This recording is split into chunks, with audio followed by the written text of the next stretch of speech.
நம்ம பார்க்க போகிற டாபிக் வந்து risk in foreign trade and role of ECGC. So கண்டிப்பாக எந்த ஒரு ஒர்க் எடுத்துட்டாலுமே நம்ம கண்டிப்பாக நிறைய அதில் ரிஸ்க் இருக்கும். நமக்கு வந்து இப்போ ஃபாரின் எக்ஸ்சேஞ்ச் அப்படின்னு சொல்லி எடுத்துட்டோம்னா அதில் வந்து பையர் ரிஸ்க் இருக்குது, செல்லர் ரிஸ்க் இருக்குது, ஷிப்பிங் ரிஸ்க் இருக்குது.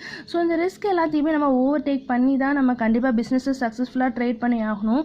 ஸோ இந்த இன்டர்நேஷ்னல் ட்ரேடில் அது இன்னும் ரொம்பவே நமக்கு லாங்குவேஜ் நிறைய பேரியர்ஸ்லாம் இருக்குது. எல்லாத்தையுமே நம்ம ஓவர் கம் பண்ணி தான் சக்ஸஸ்ஃபுல்லாக ட்ரேட் பண்ணி ஆகணும். ஸோ இதுக்காக வந்து எக்ஸ்போர்ட் கிரெடிட் கேரண்டி கார்ப்பரேஷன் அப்படின்னு சொல்லி ஒரு கார்ப்பரேஷன் வந்து டெவலப் பண்ணியிருக்காங்க. Some rules and regulations frame பண்ணியிருக்காங்க. அதை பற்றி நம்ம டீட்டெயிலாக பார்க்க போகிறோம். ஃபர்ஸ்ட் வந்து definition of risk and risk in international trade.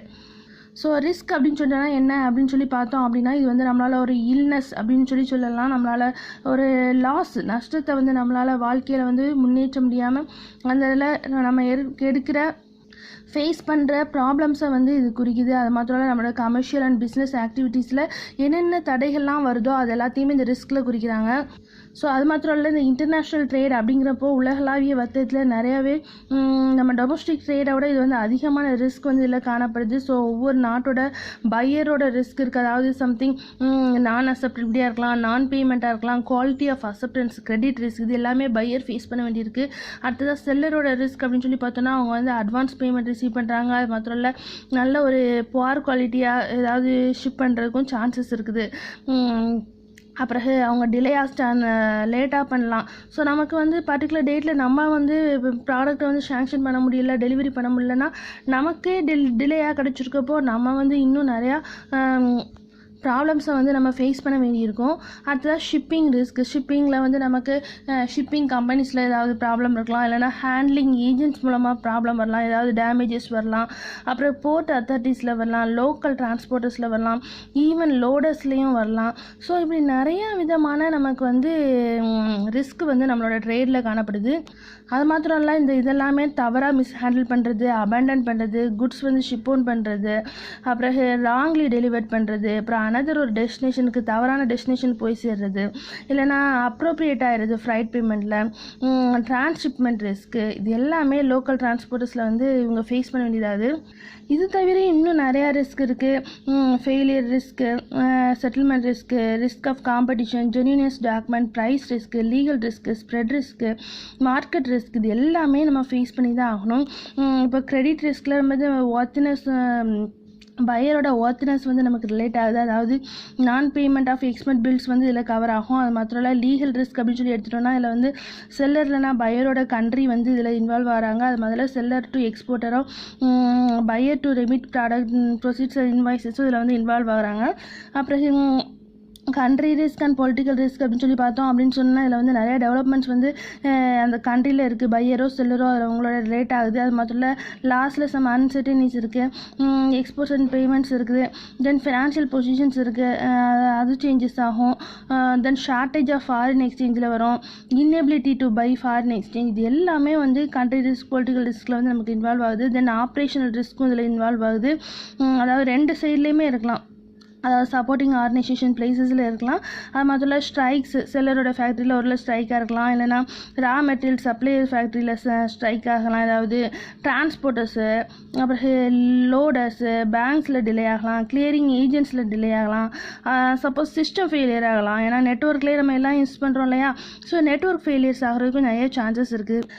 Connectivity failure, communication break down, இது மாத்திரம் நிறைய ஸ்ட்ரைக்ஸு, ஆப்ரேட்டிங் ஸ்டாஃப், மாத்திரம் நிறைய நான் ஷிப்மெண்ட்டு, டிலே இன் ஷிப்மெண்ட்டு, இப்படி நிறையா சான்சஸ் இருக்குது. அடுத்ததாக எக்ஸ்சேஞ்ச் ரிஸ்க்கு. ஒரு கண்ட்ரியோட கரன்சிலேருந்து இன்னொரு கண்ட்ரியோட கரன்சிக்கு நம்ம எக்ஸ்சேஞ்ச் பண்ணுறப்போ அதுலேயுமே ரிஸ்க் நமக்கு நிறையா இருக்குது. ராங்காக நம்ம வந்து பில் பண்ணிடலாம், இல்லைனா ராங் கால்குலேஷன், இல்லைனா ஹோம் கரன்சியை தவறாக எடுத்துக்கிறது, இன்வாய்ஸிங் கரன்சி வந்து தப்பாக என்டர் பண்ணிடுறது, இல்லைனா strengthening or weakening of currency, இப்படி நிறைய ப்ராப்ளம்ஸ் அதுலேயும் இருக்குது. இதனால எக்ஸ்சேஞ்ச் லாஸும் நமக்கு நிறையா ஏற்படுது.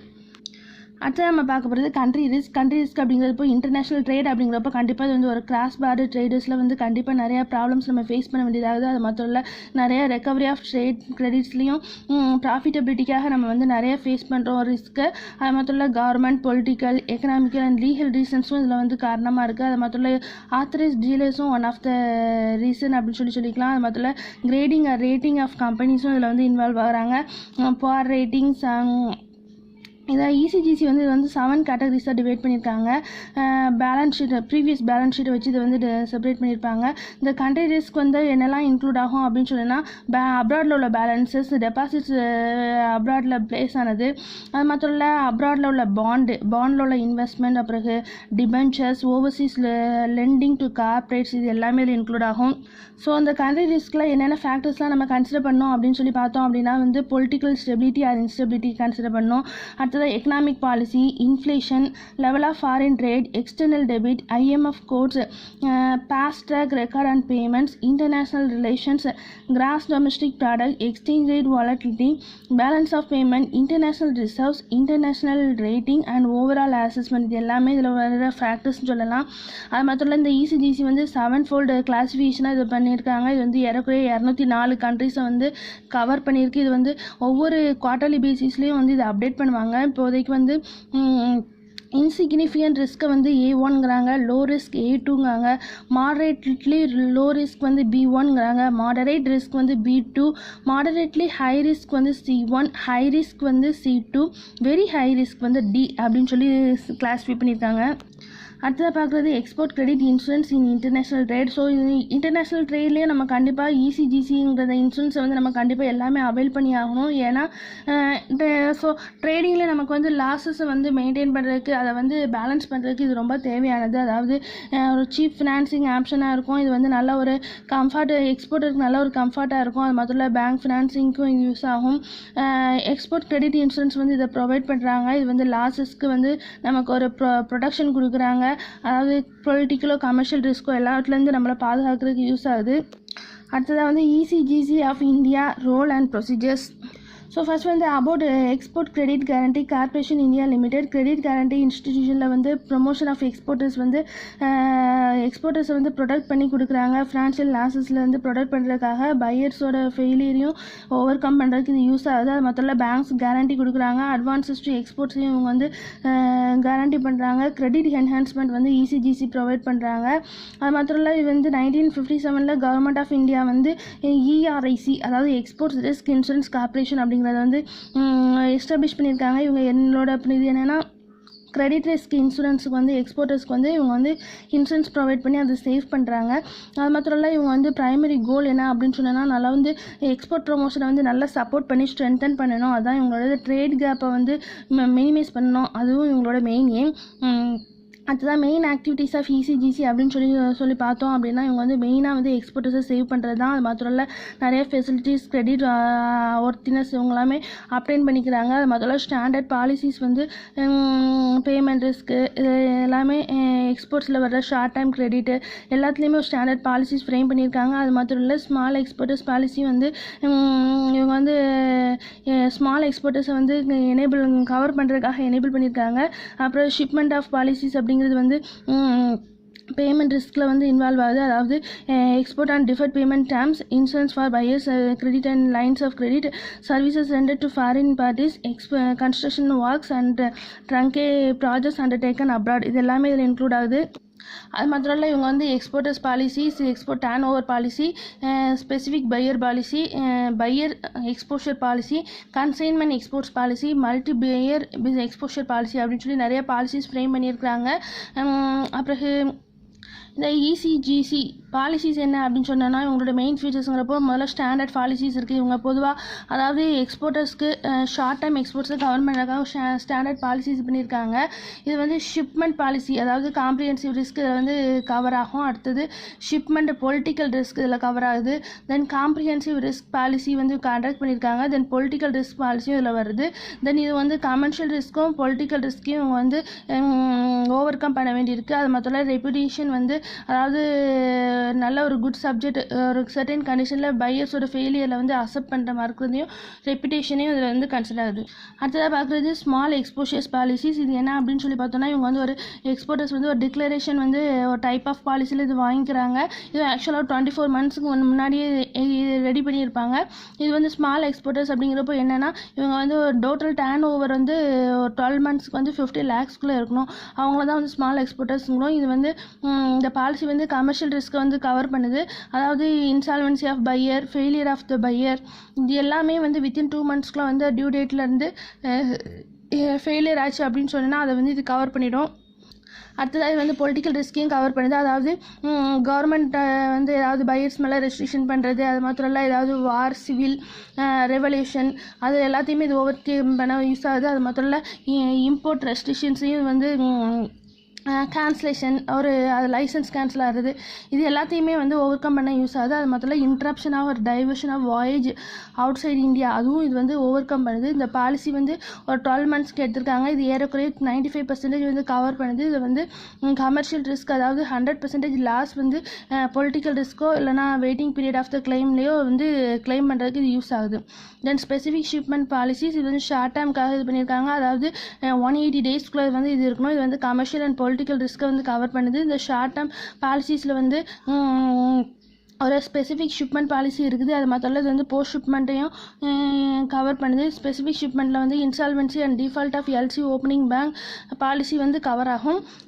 கமர்ஷியல் ரிஸ்க் அப்படிங்கிறப்போ இது வந்து ஷார்ட் டேர்ம் பாலிசிஸில் இன்க்ளூட் ஆகும். அதாவது insolvency of the buyer, failure of the buyer, அப்புறம் பையரோட ஃபெயிலியர், குட்ஸை வந்து அக்செப்ட் பண்ணுறதுல ஃபெயிலியர் ஆகிறது.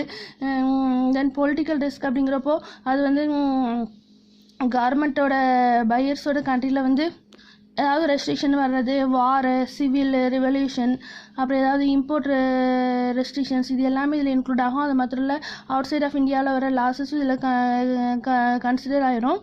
தென் exporters specific buyers policies. So இந்த பாலிசி வந்து 3 டைப்பாக இது பண்ணியிருக்காங்க. Buyer wise commercial and political risk policy, அதாவது ஷார்ட் டேர்முக்கு. அடுத்தது buyer wise political risk policy, இதுவும் ஷார்ட் டேர்ம் தான். Buyer wise insolvency and default LC opening bank and political risk policy, இதுவும் ஷார்ட் டேர்முக்குரியது தான். தென் அடுத்ததாக பையர்ஸ் எக்ஸ்போஷர் பாலிசி, இது வந்து என்னென்னா நல்ல ஒரு ஃப்ளெக்சிபிலிட்டி வந்து ப்ரொவைட் பண்ணுவாங்க. ஸோ இது வந்து நமக்கு கமர்ஷியல் அண்ட் பொலிட்டிக்கல் ரிஸ்க் வந்து இதில் அட்டாச் பண்ணியிருக்கு. இது வந்து போத் எல்சி அண்ட் நான் எல்சி டிரான்சாக்ஷன் வந்து இதில் இன்வால்வ் ஆகுது. ஏறக்குறைய 12 months பீரியட் வந்து இது கன்சிடர் பண்ணுது. அது மாத்திரம் இல்லை கமர்ஷியல் அண்ட் பொலிட்டிக்கல் ரிஸ்க்கையும் கவர் பண்ணுறாங்க. அது மாத்திரம் இல்லை இது வந்து ஒரு வேல்ட் ரேங்கில் அப் டு 25,000 வரைக்கும் பேங்கோட அலமெண்ட்ஸில் இருக்கும். அது மாத்திரம் இல்லை இந்த பொலிட்டிக்கல் ரிஸ்க் வந்து LC transaction, shipment to Associates, இது எல்லாமே இதில் வந்து கவர் ஆகிடுறாங்க. ஸோ இதுக்கு வந்து லெஸ் ப்ரீமியம் தான் ஆப் பண்ணுறாங்க. இதை வந்து ஸ்டாண்டர்ட் பாலிசி வந்து பரிவியூ பண்ணியிருக்காங்க. அது மாத்திரம் இல்லை டபுள் ப்ரீமியம் பேமெண்ட்டும் வந்து இதில் காணப்படுது. தென் எக்ஸ்போர்ட் அண்ட் ஓவர் பாலிசி அப்படிங்கிறப்போ இவங்களோட எக்ஸ்போர்ட் வந்து 10 lakhs வந்து ஆனுவலில் இருக்கணும். அது மாத்திரம் இல்லை இதை வந்து ஸ்டாண்டர்ட் பாலிசிலேருந்து நிறைய வேரியேஷன்ஸ் இருக்குது. இதில் வந்து ப்ரொஜெக்ஷன் ஆஃப் த எக்ஸ்போர்ட் அப்படிங்கிறப்போ இது வந்து ஒரு initial determination of the premium பேபிளாக இருக்கும் அதில். ஸோ ஆக்சுவலாக அந்த turnover of the policy வந்து 1 yearக்குள்ள தான் இருக்கும். Then consignment export policy, economic liberalisation and relaxing of trade barriers வந்து ஒரு ஹையர் லெவலுக்கு வந்து இது பண்ணுறது வந்து new method of trade supplies and payments வந்து இது குறிக்குது. இதில் வந்து குட்ஸ் வந்து ஷிப் பண்ணுறது என்ன அப்படின்னா இவங்க வந்து ஒரு ஸ்டாக்ஸாக வந்து ஓசி சென்டர்ஸில் வச்சுருக்கிறது ஒரு இதில் வரும். அப்புறம் ரெடி டு சேல்ஸ் பண்ண ரெடியாக இருக்கிறதும் வரும். இதில் வந்து 2 டைப் ஆஃப் பாலிசி இருக்குது. கன்சைன்மெண்ட் எக்ஸ்போர்ட்ஸ், அதாவது ஸ்டாக் ஹோல்டிங் ஏஜென்ட் அப்படின்றது. இன்னொன்று consignment export global entity policy அப்படின்னு சொல்லி 2 டைப்பாக இருக்குது. அடுத்ததாக ஃபினான்ஷியல் கேரண்டி. இந்த இசிஜிசி வந்து என்னென்ன ஃபினான்ஷியல் கேரண்டிலாம் கொடுக்குறாங்க அப்படின்னா packing credit insurance, export production finance guarantee, post shipment export credit insurance, export finance guarantee, export performance guarantee, export finance overseas lending guarantee. இந்த வந்து 6 டைப்ஸ் ஆஃப் கேரண்டிஸ் வந்து இதில் கவர் ஆகுது. இது தவிரையும் ஒரு சில ஸ்பெஷல் கேரண்டிஸ் அண்ட் ஸ்கீம்ஸ் இருக்குது. அது என்னென்னா ட்ரான்ஸ்ஃபர் கேரண்டி இருக்குது, அப்புறம் exchange fluctuation risk cover scheme இருக்குது, மெச்சூரிட்டி ஃபேக்டரிங் இருக்குது. ஸோ இன்னும் other aspects relating to ECGC policies and கேரண்டிஸில் என்னெல்லாம் இருக்குது அப்படின்னு சொல்லி பார்த்தோன்னா இது வந்து ஒரு ரிஸ்க் ஷேரிங் பேசிஸில் காணப்படும். அது மாத்திரம் இல்லை 100% வேல்யூ ஆஃப் எக்ஸ்போர்ட்டர்ஸ் வந்து இதில் கவர் ஆகிடுறாங்க. ஃபினான்ஷியல் கேரண்டிஸ் இருக்குது 90 to 95% அதில் கவர் ஆயிரும். அது மாத்திரம் இல்லை இந்த ஹோல் டைம் இன்சூரன்ஸ் வந்து என்னென்னா எல்லா export credit insurance for banks and export credit insurance for banks ECIB, WTPC இதை வந்து கவர் பண்ணுறாங்க. அப்புறம் இவங்களோட இசிஜிசி ப்ரெஸ்கிரைப்ஸ் இருக்கும். இவங்க வந்து மந்த்லி டிக்ளரேஷன்ஸ் வந்து ப்ரொவைட் பண்ணுவாங்க. அது மாத்திரம் இல்லை இவங்க வந்து கிரெடிட் இன்சூரன்ஸ் ஃபார் எக்ஸ்போர்ட்டர்ஸ் வந்து பேங்க்ஸ், எக்ஸ்போர்ட்டர்ஸ், பொலிட்டிக்கல்ஸ் எல்லாமே இன்வால்வ் ஆகும். ஸோ இது இன்னும் ஒரு டிஃபால்ட் ஆயிடுச்சு அப்படின்னா ஒரு நோட்டீஸ் இன்வால்வ் பண்ணிடுவாங்க. அது மாத்திரம் இல்லை கிளைம்ஸும் வந்து நம்ம வந்து லாட்ச் பண்ணி கிளைம் பண்ணிக்கலாம்.